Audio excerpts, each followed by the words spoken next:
What's good, everyone? This is Dr. Nee. I'm joined by my lovely co-host, Dr. Renee. Hey, this is this is not just another episode of Docs Outside the Box. This is something that I've been wanting to do for a long period of time, which is start to incorporate book reviews into the show. That is one of my biggest weak points. I don't know if you can say the same thing also, but for me, the biggest things or at least the biggest deficiency that I've noticed for myself is I literally have stopped reading nonfiction books. Everything that I read is either something on a website, something tech related, something medically related, and then definitely from a book standpoint, it's always reading some type of medical journal or studying for boards or something like that. It's very rare that I get to just say I just want to read just to get myself better. How you feel about that? Yeah, no, I resonate. I do. I think a lot of people resonate with that because life just gets really busy and you just kind of keep going through the day and don't realize all the other things that you used to do in the past. So yeah. So like, for example, like over the past 10 years, if you compare what I've read over the last 10 years compared to what we've read over the last 3 months, it's crazy. Yeah. So over the past 10 years, I didn't read anything. Yeah. And literally everything was just what I just said before. And over the last 3 months, after reading this book and building a system, I've read at least 4 books. One of them being Will Smith's book, which was like 20-something chapters, close to like 600 pages, got it through, and just basically it all falls back to this book that we're going to be talking about. Right. Now, are you talking about book reading? Actually cracking open a book? It doesn't matter to me. As long as the knowledge is getting into my head, I think that we got to stop. For me, at least, I'm separating myself from this whole notion of, in order to read a book, I have to have the book open and I have to have my highlighter out and I got to read that book. Like, that just doesn't work for me at this point in my life. Yeah. And I think it's really important to understand the situations that we all are in. So for me, I drive a lot. I'm on the road a lot. And rather than use that time to just listen to podcasts or just to talk on the phone, like I can get an audiobook and get the same thing out of that than just sitting there and doing nothing. So for me, it's all about audiobooks at this moment right now. Yeah, I asked that, because I think oftentimes when people are thinking about, well, I have to read, they're thinking, well, I don't have time to sit there and, crack open a book and things like that. And so, I do the same thing, right? Like I read 3 audiobooks or listened to 3 audiobooks probably in the last 2 months. And so for me, you're not playing, you're on fire. Yeah, I agree with you. I'm getting, I think, the same thing out of the audiobook experience as I would just a regular reading experience. So, I just want our audience to know that when we're saying, hey, we read so many books, it's not because all of a sudden our time opened up and we were able to sit down in the sunroom or something. We make it happen anywhere we can. Right. You just make it happen wherever you can. So hopefully people listening to this understand that they can do that as well. No, that's a really good point. Thanks for bringing that up. So look, let's focus on this book that I'm reading or that I read that I want to review. It's called Atomic Habits, written by a gentleman called James Clear. It is a nonfiction book. I'd say definitely within the genre of productivity, definitely life advice. And I finished this book, I'd say about towards the end of last year into this year. And if I had to put this book into 3 sentences, let's start off with a 30,000-foot view. I like to use that height all the time. But if I had to say this book in 3 sentences, I have to say that building habits has nothing to do with motivation, right? Which was completely shocking to me. I was that type of person that the only way you could be successful, the only way that if you want to change something in your life is you got to be super motivated. And if you can't get it done, you're not motivated enough. This other thing is we don't rise to the level of our goals. We fall to the level of our systems.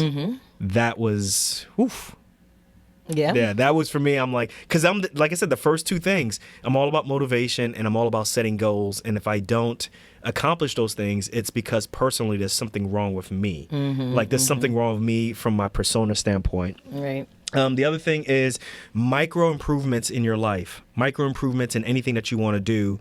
Ultimately, compound and make you better, right? So it's not about like these big changes that we purport or that we want in our life. It's really about the micro improvements.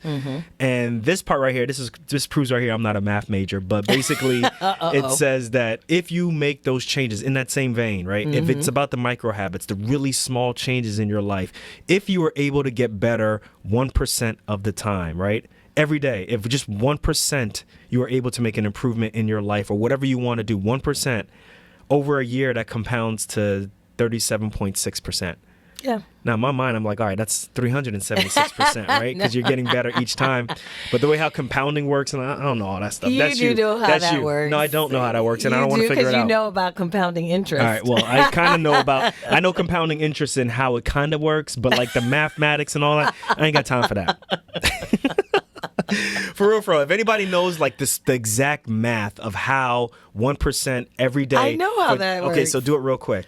So, well, I can't do the actual math, but so that's exactly what I'm talking about. I understand the concept that you're gonna get better. We get it. No, not but how to the get math better. works. Meaning that if you got 1% better, right? So it's 1% every day, right? On that number. So the 1% you add to the next day, and then after that you add 1% to the day after that, and then you add 1%, right? So if you had a number, for example, so if I did 1%, if I got 1% better on Monday and I got 1% better on Tuesday, how much percentage better am I on Wednesday? well, it's not 2%. Well, you have That's to what I start. thought. It should be 2%. No, you have to start out with a number.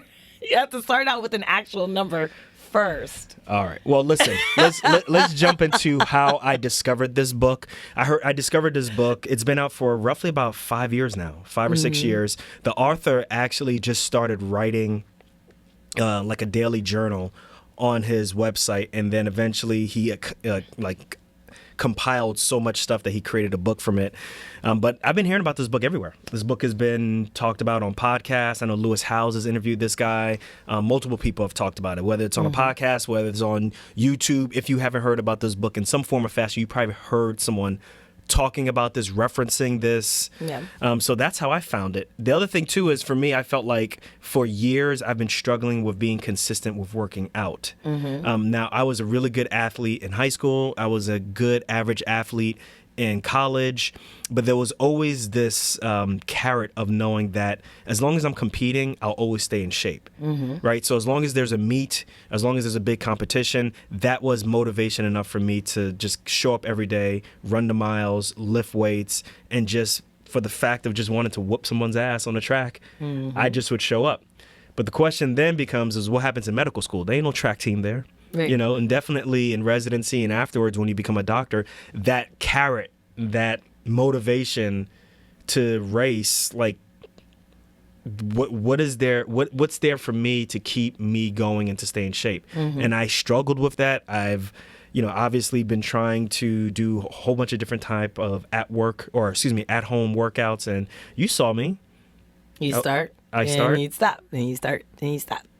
Yeah, so as a result, I've been putting on weight. I've been eating poorly, being on locums. I'm always eating in a restaurant. So there are all these different things that I just was struggling with, and I wasn't sure exactly how to change it. So that was a big thing for me. And then I also just felt like I hit a rut professionally as well as from a podcasting standpoint, a business standpoint. So I thought, well, let me read this because there's all these things, specifically my health as well as a system that I want to build, but I don't know where to start. And this book has really jump-started that for me. So what was kind of your first step? Or actually, what was kind of the first thing that you read in the book that made you realize that motivation actually wasn't enough, besides him just saying that, right? Because obviously he says that, but you might be like, I don't know if motivation's not really enough, and then he goes deeper. So what made you realize that motivation actually is not enough? So key thing. So when someone wins a championship, right, or when there's a race, right, and there's 100-meter race in the Olympics, right, when all of them finish the finish line, one person wins, right, but they all work out. Right. They all are trying to win the championship, right? they all have that motivation of wanting to become the Olympic champion. But Right. why is it that one person, on average, consistently is winning the 100 or consistently is winning a 200 or what have you? What makes these champions who consistently show up better? Are they just physically better than everybody else? I don't know if that's really the case, right? So the concept of, like everybody has the same motivation, right? Like I can imagine when people win a championship, they're like, I want to say what's up to Shasha, Craig, all the mugs down to 7-Eleven, right? Like there's more to that than just that, right? Like it's more than just God just chose you to win. Like when people say, I want to thank God. So God chose you to win this race. Like you're that favored that God chose you to Well, beat God all wants this you to be the 100-meter dash winner. over these other people, right? But what it boils down to is that there's probably, if you look down to what their daily habits are, the systems that they do, there's things that they're doing that the others probably aren't doing. They're probably stretching more. They're spending more time working out. They're probably doing more reps in the gym. They're probably doing all of these different things that compound to make that person faster, recover better. And that way, whatever the difference in between first and second place, however infinitesimal that may be, it's those micro habits, those micro steps that make that person better. So motivation is great, but it's really about the systems that you use to make yourself better. Even goals are great, but they're fleeting once you reach them, right? Once you reach them, then what's the next goal? Or like if you're trying to lose weight, right? If you're trying to go from, 300 pounds to 200 pounds, well, what happens when you get to 200 pounds? Are you just supposed to go back to your old habits? Right. Or do you continue? So goals for that standpoint are really fleeting, I would say. Now, real quick, who should read this book? Folks who struggle with trying to start and sustain something new. Okay. I think people who have an inability to do that. I think that's everybody. Right. That's most people. Right. A lot of people should be reading this book, as well as those who are interested to find out how successful people win. Right. How do they consistently win? And oftentimes we find out it's not really some type of genetic thing that they have. It's really their ability to replicate their results without having to necessarily think about it. Right.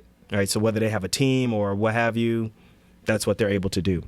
Now, how the book has changed me, I look at it in three things. The book has changed me in three ways: with my life, with my behavior, as well as with my thoughts. So for life, I always thought that, now that I'm in my early 40s, that only the major changes that I can do to my life or do in my life could only occur when I was a teenager or when I was in my early 20s. Hence, I'm a physician. That's a big deal, right? But that process started when I was a teenager, and it's kind of continued and took over my entire 20s. And now this part of my life is really about refinement. Is that necessarily really true? Right? So if I can build a new habit, do I necessarily have to be in this refinement mode? Can I just make a complete 180 change in my life? Right? Okay. Right? That's one thing to think about. Behavior, I'm way more empathetic to people who have bad habits now. Right.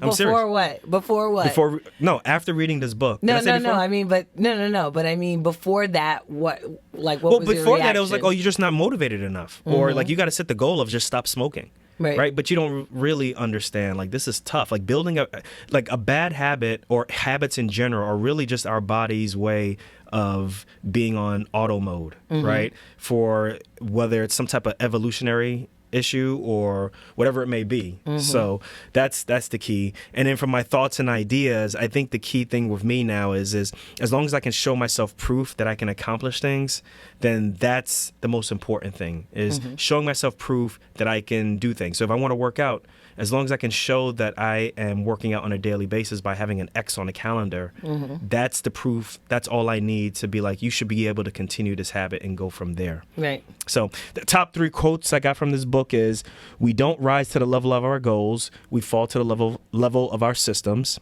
Which means what? Which means that if you want to achieve something, if you want to change, like having these aspirations is really not enough. It's really about, well, what are you going to do to make sure that over time you're changing these things in your life, or you're doing these small little infinitesimal changes so that you eventually get to that goal, or you get to that change in your life. Yeah. As opposed to just saying, well, I want to start running. Well, what the hell does that mean? Yeah. Right? What does that mean? So the steps, the actual steps that you set up so that you make sure you're actually going to do it. So kind of like what you were saying with, well, if I want to wake up early, then I at least got to set the alarm. Exactly. Step one, set an alarm. Right. So like some people say, well, I want to wake up at 5 a.m. and I want to start exercising and I want to write. And it's like, but you wake up, you're overwhelmed. So oftentimes one of the best ways to get past procrastination is to break down any habit or anything that you want to do into 2 minutes.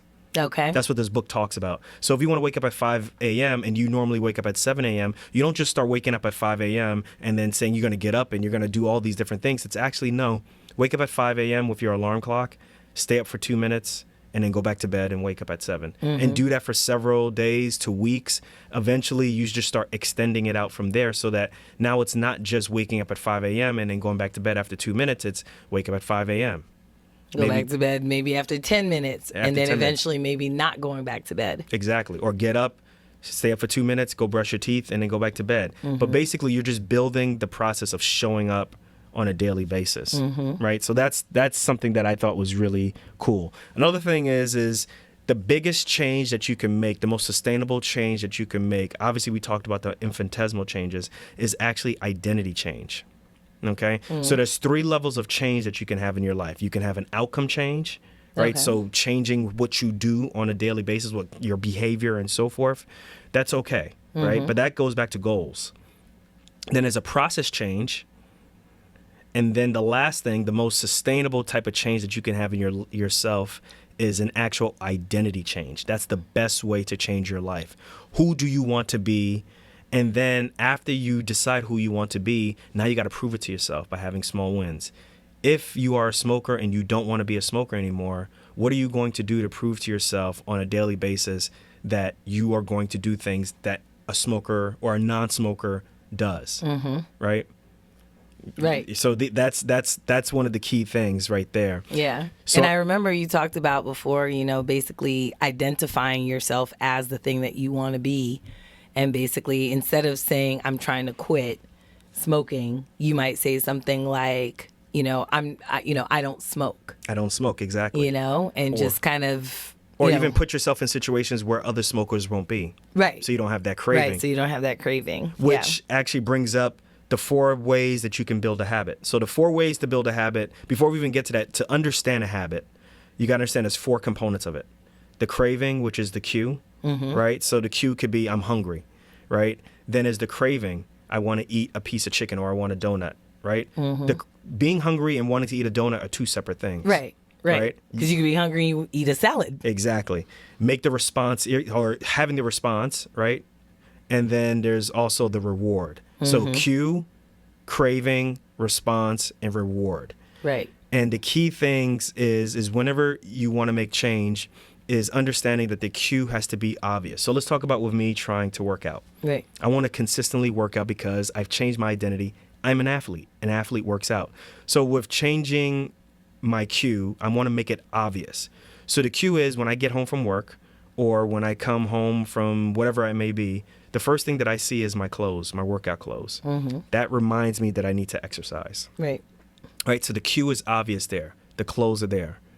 I make it attractive. So one of the things that he talks about is actually we spend this is a dopamine driven loop. This is where we get biological with stuff, right?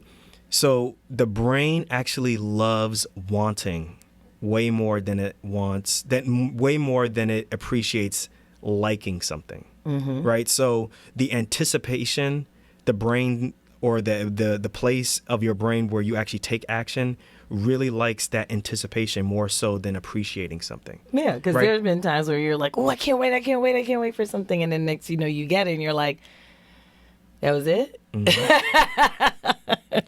So there's a concept of temptation building, right? So if you want to get yourself to wash dishes, well, if you really like podcasting or if you really like listening to gossip, well, wash the dishes and listen to a podcast at the same time. So you're using science and biology to get yourself to do something, right? That's the part of making it attractive. And then make the response easy, right? So, for example, I want to work out. I can't work out in a room that's cluttered. I can't work out in a room where I don't have my exercise equipment and so forth. So that's the 4 things, guys, to build a habit is making the cue obvious, making the craving attractive, make the response easy, and make the reward satisfying. And for cues the most important things with cues are not only making it obvious, but understanding what kind of time are you going to put on it and where the location is going to be.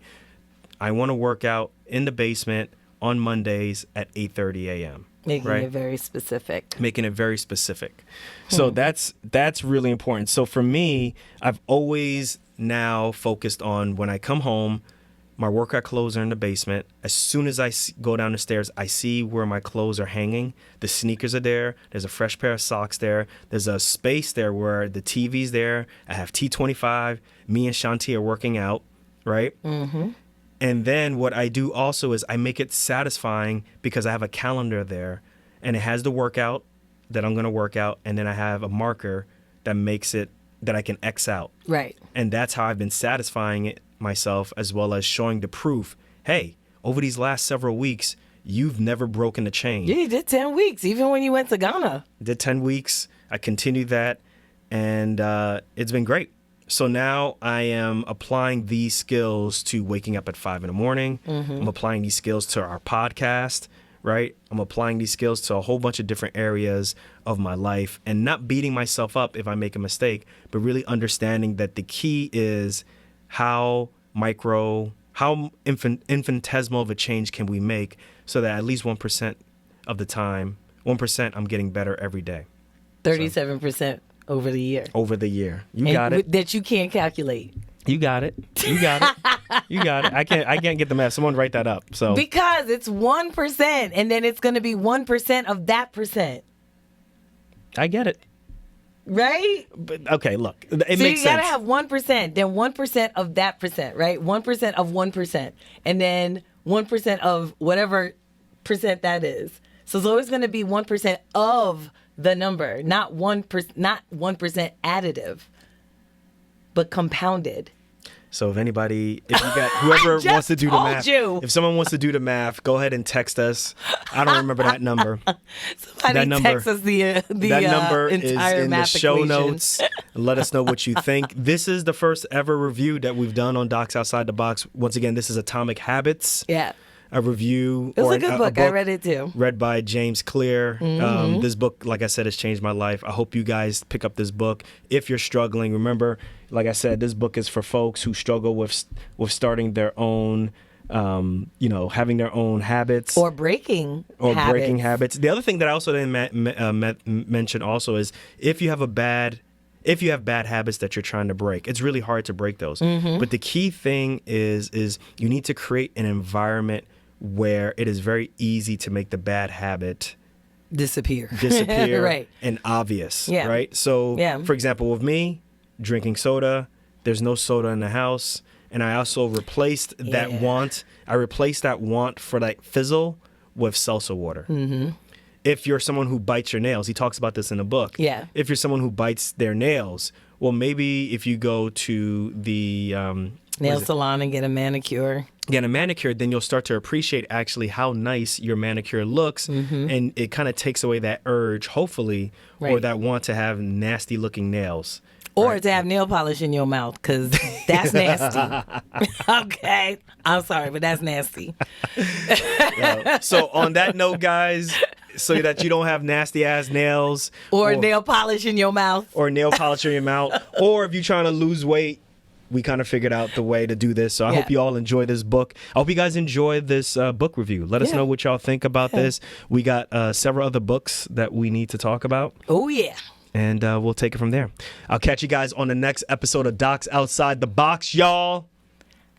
Hey. Peace.